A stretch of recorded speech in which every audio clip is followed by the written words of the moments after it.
Jamais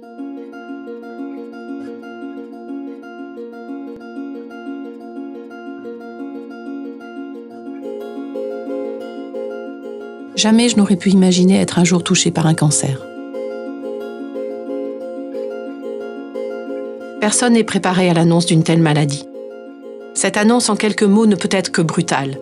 Un sentiment profond d'incompréhension, d'injustice ou de colère nous envahit. En quelques minutes, le cours de notre vie change. Dans le cerveau, ça va très très vite. Le jour où on m'a annoncé ça, j'ai pris un parpaing sur la figure. J'étais plutôt à des milliers de kilomètres d'imaginer que ça pouvait m'arriver. C'était la catastrophe. J'avais toujours l'espoir qu'un médecin va me dire que non, c'est une erreur. Moi, j'ai accueilli mon cancer. J'ai pas du tout été en colère après. C'est vrai que ça a fait l'effet d'une bombe atomique. Cette vie qui a basculé. Basculer d'un demi-cran, d'un quart de cran, c'est pas très mesurable. On va commencer par le début, effectivement, par l'annonce. Alors c'était inattendu, hein, je m'attendais pas à ça du tout. Ça a été le tsunami. Voilà, j'ai pas réalisé du tout. J'ai pleuré, mais des jours et des jours. Mais pleurer en douceur, j'étais pas révoltée, voilà, ça sortait. Quand je l'ai appris, ça m'a fait mal, mais inconsciemment, je me doutais de ce que j'avais. Quand je connaissais Ophélie, après elle a été malade quelques temps après. C'est vrai que ça fait un choc, on s'y attend pas forcément. Enfin, on s'y attend pas d'ailleurs. Fin décembre, on me demandait de faire la biopsie en fait de ma petite boule qu'il y avait dans la poitrine. Et janvier 2012, on me disait que c'était cancéreux. L'oncologue m'a dit si on n'avait pas pris de suite, d'ici 6 mois, c'était déjà trop tard. C'est pas facile. C'est pas facile d'être malade à 26 ans, ni à 30, à 40. Il n'y a pas d'âge. Et après, écoute, tu l'acceptes. T'as pas le choix. Oui. J'ai eu 15 jours de sidération, d'état de choc. Et puis au bout de 15 jours, je me suis dit, attends, on a touché le fond, allez, on donne un grand coup et on remonte. Et c'est un combat qui est difficile, qui est douloureux. Vraiment, et on ne s'attend pas à ça d'ailleurs. Et long. Et long, très long. Moi, ma force, justement, ça a été de me dire, allez, verre à moitié plein ou verre à moitié vide? Verre à moitié plein, j'ai toujours été comme ça. Il m'annonce que je n'ai pas de guérison. Et en fait, il a enchaîné aussi vite, mais pour moi, ça a été une éternité. Pour moi, évidemment, s'il n'y a pas de guérison, c'est que c'est la mort, quoi.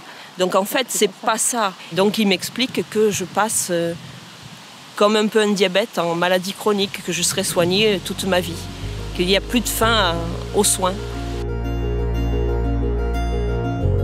Mon médecin, je l'adore. Même si l'annonce est brutale, il prend le temps malgré tout de bien expliquer et c'est hyper important. On se sent déjà tellement perdu face à tout ça. Le corps médical n'est pas à l'écoute des patients, je suis désolée, on n'est vraiment qu'un numéro, hein. C'est box intel. J'ai fait plusieurs hôpitaux, personne ne te parle, personne ne t'explique. Oui, la maladie certes, mais tout ce qui va après, personne ne te l'explique. J'étais très en colère. J'ai eu la chance de rencontrer une équipe médicale en qui j'avais confiance, qui m'a écoutée, qui m'a soutenue aussi. Quand on a quelqu'un d'archi pointu sur le sujet, qui est sympa, qui arrive à dédramatiser le truc, tout en comprenant parfaitement la douleur par laquelle on peut passer, ça fait du bien. Un cancer, il n'y a pas de bonne façon de l'annoncer. C'est comme un mec qui quitte sa femme. Même s'il est classe, ça peut pas être bien fait. C'est toujours mal pris, quoi. Il n'y a pas de belle façon. On peut mettre des pincettes, être un peu classe, mais voilà, c'est forcément un mauvais moment, quoi. Et on en garde forcément une certaine rancœur. Ouais. Je pense que le temps doit faire partie du soin. Le temps d'écoute, le temps d'être, le temps de partager. Moi, Martine Wisniewski, qui est psychologue à Curie, elle parle de l'annonce comme une rencontre. Si on veut que ce soit une rencontre, il faut du temps. Je suis infirmière de formation, je travaillais en réanimation. Aujourd'hui, ce qui a changé, c'est que pendant 2 ans, je suis passée de l'autre côté de la barrière. Et ça change. C'est trop important, en fait.